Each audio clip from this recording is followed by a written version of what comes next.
All right, it's recording.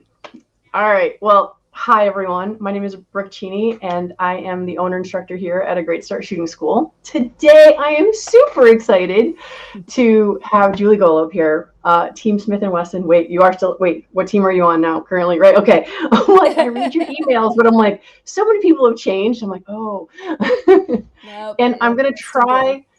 Okay, all right. I'm gonna try not to fangirl too hard, but I just have to let my viewers know you are the first female competitive shooter that I was introduced to way back in 2010. And I was just like, when Mr. Buckland gave me your email and contact, and I emailed you, and you emailed me back, I'm like, oh, she's a real life person. Oh, I'm so excited. So again, I'll try not to fangirl too hard on you today, but I will do my best. Um, so this is our instructor series, and I believe you are session number 4. Fourth, yes. And the whole purpose of this season or this series is because I want all my students to understand that we didn't all of a sudden become instructors. We didn't always know how to do any of the stuff that we do. It wasn't like magically walked into a room, picked up a gun, and voila, we can shoot. Because oddly enough, I find some of my students think that's exactly what they should be able to do. Yeah. So, with that, my first question for you, if you'd be so kind, because I couldn't even start to sum up your life. So, my first question is, who are you for my people who are watching who's never heard about Smith and Wesson? Probably never, but could you give my audience a little bit about who you are, how long you've been shooting, whatever the highlights are that you think are important? Sure. Yeah. No, I've been competing for Smith and Wesson for, oh gosh, years and years, more than a decade as a competitive pistol shooter.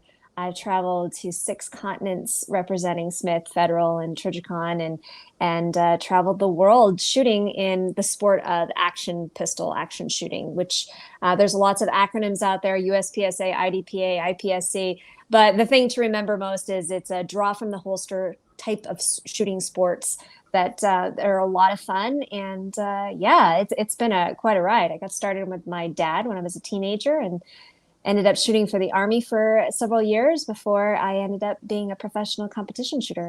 It's a blast. And I remember you talking about your Army career before. Could you give my students a little bit more on that one? How did that all go? Absolutely. How your dad kind of got you into all that sort of Yeah. stuff? Yeah, sure. So I grew up in upstate New York. So not a lot of people think that there are many competitive shooters in New York, but there are. There indeed are. And I grew up around firearms and learning how to shoot with him. I started competing when I was 14 in my first competition, and it was so much fun. I decided that that's what I wanted to do. I wanted to become a national champion. So my dad and I spent a lot of time at the range practicing and working on it until I earned a slot to my first national championships in my junior year of high school. And it was there that I caught the attention of the Army Marksmanship Unit, the Army shooting team, and their coach. And they said, "Hey, we want you. Uncle Sam wants you to compete for us." Was And that a so super proud daddy moment at that point in Oh, time? well, it's funny because my dad didn't even go to that nationals with me. I went with a group of friends because it was very expensive and it was during the school year. He was a school teacher. So I had to take time off from school to go. But when I came home and told them all about my amazing experience at the nationals, I said, "Oh, and by the way, I got recruited to shoot for the Army." So it was a very big, proud moment, but also probably a little terrifying as well. Yeah, Like, oh my gosh, we sent our daughter away to the nationals and now she's going to be in the Army. there you go. Just So, like that. It's yeah, amazing. yeah. And this is one of the themes. I mean, like I said, you're only number 4 so far, but I found most of us that are in the shooting sports, it wasn't really necessarily a trajectory we were expecting in our lives. Like it wasn't. I mean, you already said you were looking to be a world champion, but most of us are just like, oh, didn't know how I was going to get to where I am now. Yeah, yeah. And it's what's really interesting with the vast majority of people is they're introduced to firearms as adults. They don't have that kind of entry the way I did. That was, just something that I always did and was part of my life. And there are plenty of people that are like that. And with all the new gun owners out there, we're increasing that number. But Right, right. Well, yeah, it's a lot of people stumble upon it much later in life. I know that a lot of my students expect that I've been doing this all my life. And I'm like, no, about a decade, little over a decade, Yeah. not forever. So that actually leads me pretty well into the next question is Yeah. what is your first memory with firearms? I mean, yes, it's been part of your life, but like, do you have like a favorite first time with your dad or like he said, hey, let's go do this? What do you think you got there? I think the first time I ever remembered dad shooting was when I was really small, and we it was just my sister and me and my mom, and we sat in the car while dad went outside and shot into the sand pit, and it was kind of a weird thing. But I was again very small. But later, I remember him casting his own bullets, and by the time I was in sixth grade, I became his little buddy, and so I would go to the range with him and pick up brass and spot targets, and help out shooters that way. And it was a lot of fun. I enjoyed it. But my real memory of shooting for the first time was when I was 13, getting ready to compete for the first time. We decided that I was going to give it a try after working and volunteering all those years. And in order to do it, we planned that winter to get introduced to the gun handling skills of the sport, to be able to manipulate the firearms controls reliably. I couldn't have my dad do that for me while I was competing. I can say, hey, will you load it for me? Hey, will you unload it? And that wasn't Doesn't work so possible. well. No. No. So we took a very slow, gradual approach. I think we started in January, February in this indoor range in upstate New York, and it was so cold. But we just took a gradual progression so that by the time the summer rolled around in June, I shot my first match. So I think that's the big memory that I have, from actually, pulling a trigger myself. Before then, I'm sure we probably went to the range, but it was rather anticlimactic, and I wasn't invested in it in the same way that I was like, no, I want to compete. I want to do this. Very cool. Very cool. Yeah, no, it's one of those things where it's just like, I couldn't tell you the first time I touched a gun. I can tell you the first time that my dad didn't tell me to have the scope not touching my face when I pulled the trigger. Yeah, yeah, So there's a little bit of that. yeah. All right. So here's another interesting, at least it's interesting to me because I actually Okay. don't know the answer to this question for you, is what was your first time going to structured training? Was it the Army? I mean, I know your dad was your coach for quite some time, but I'm figuring at Yeah. some point you went on.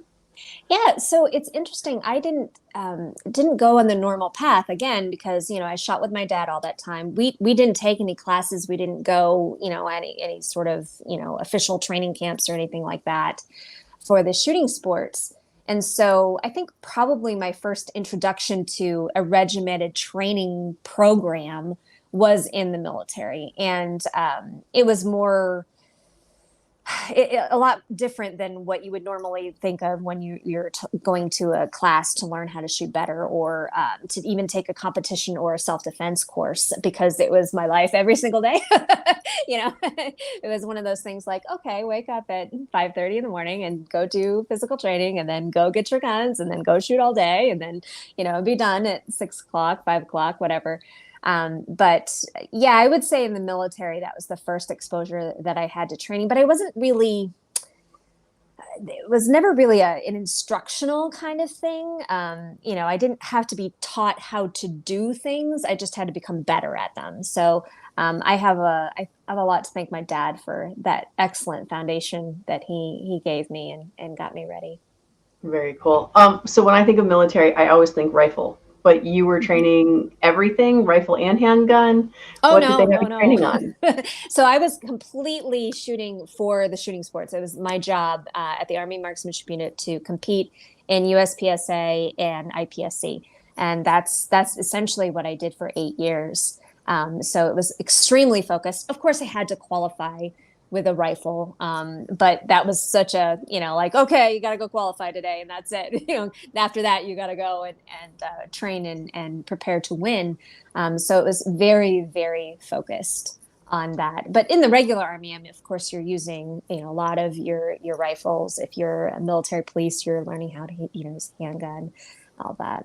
Gotcha. Yeah, no, it's just most of my the military students that I get, they're all like, if I have to get to my handgun, I've already lost. Like they're like all my military guys are all about rifle all the time. Mhm. So All right. So, because there is so much training out there, I know when I started, I found it overwhelming to look for training. Like I would go look for training, I say handgun training, and it would say handgun 101, blah, blah, Yeah. blah, blah, blah. And like most of the stuff, I didn't even understand what they were talking about. So Yeah. my next question is, what advice would you give to a student who's looking for training? And they're like, I was when I met you, knew nothing about anything, didn't understand what basic safety was, quite honestly. Yeah. So Yeah. what would you say for a new newbie? As you said, our numbers are growing exponentially currently. So what advice Yeah. would you have for a new student? Well, I think it's a good idea to have a general goal in mind of what you want to accomplish. So, if you're getting into gun ownership because you want to have a firearm for home or self defense, then you're going to be focusing in a specific direction. If you want to become a national champion, you're going to kind of go in a little other direction, that sort of stuff. But I would say that because there's so many very qualified people out there, you're in a really good time and place because you can pick and choose who you want to learn from. And I think that one of the things that a lot of people don't look into is personality. If you understand how you react in certain environments and how you learn, you can kind of pick up cues on what type of instructor is going to be teaching you. I think that a lot of times people assume that a trainer is going to be like a drill sergeant or somebody who's harsh and loud and demanding and trying to instill a stressful situation on you. You don't want that to start with because you want to learn the fundamentals, basics, safety, and gun handling. But after that, you can look for different personality types that are going to help you make the most out of it. You can learn from anyone. It takes a great mindset to kind of have that in your brain. Like, okay, I can learn from me being a woman. I can learn from a 300-pound muscle bound dude, right? I can learn something from him. But I can also learn something from other people as well. Maybe people who are smaller in stature that kind of fit my physique and that sort of thing. So just kind of keep an open mind and safety is the foundation. But after that, just try a bunch of different courses out there if you can. I mean, that's the best way to get the broadest level of ability. And one of the things that I never thought of when I was looking was pick up the phone and call and Oh, talk to sure. them. And Yeah. it was like, because you're talking about personality and stuff, and I'm like, it never occurred to me because like here I am brand new, and I'm like afraid to talk to someone like you because I'm just like I'm so dumb and I know nothing, and I'm like, you want to find that instructor that's going to talk to that for you and meet Yeah. you where you're at. Well, you're paying for a service, right? And you need to look at it from that standpoint. If they're not willing to talk to you about what they do in classes or your concerns about what you want to learn or what you maybe have some, anxiety over or whatever, if they're not listening to you, then that's not the person you want to go see. So, yeah. So, all right. So another phenomena I find in my teaching is I'm always amazed at my students who walk in and think that, oh, wait, here, let me show you. Over up here, that's a picture of Annie Oakley. There you go. And Famous I sure have so shot. many students that like walk in and I think they're just going to pick up a gun and blow out the center of a target. And I'm just like, there's a little more to it than just squeezing the trigger. And I mean, someone like you who has been doing it forever, all of your life, it's easy to take for granted. I think probably your skill set, but it's like, what would you help have a better mindset? Like you said, it is about mindset, how to learn. What do you say to a new student who thinks all they have to do is pick up a gun and pull the trigger? So I think the best approach for anything, whether it's learning how to shoot, learning how to start a chainsaw and cut down a tree, you have to think of what you're using and what you want to accomplish with that and how to do it the best and most safe way possible. And so a lot of times, especially if you're new, you're so excited to get it done and over with, and you think it's a simple process, but it really isn't. It's kind of complicated. And like if you wanted to cut up an apple and you had a little paring knife, you could do it one way. But if you had a large chef's knife, you would want to do it another way. You would want to make sure that your fingers are safe and all of that good stuff, so you don't cut your fingers off. Right? This is important. It's the same thing with shooting. You want to take a systematic approach to things, and if anything, slow down and pause and make sure that you have everything in place to make sure that it's going to be the best, most successful thing possible. I think a lot of people don't understand the importance of having a proper good grip on a handgun, or having a good position with a rifle. They just assume that, oh, I've seen it this way, this is good enough. But there's so many little nuances and things that can make you better. So sometimes rushing into it is not the best course of action.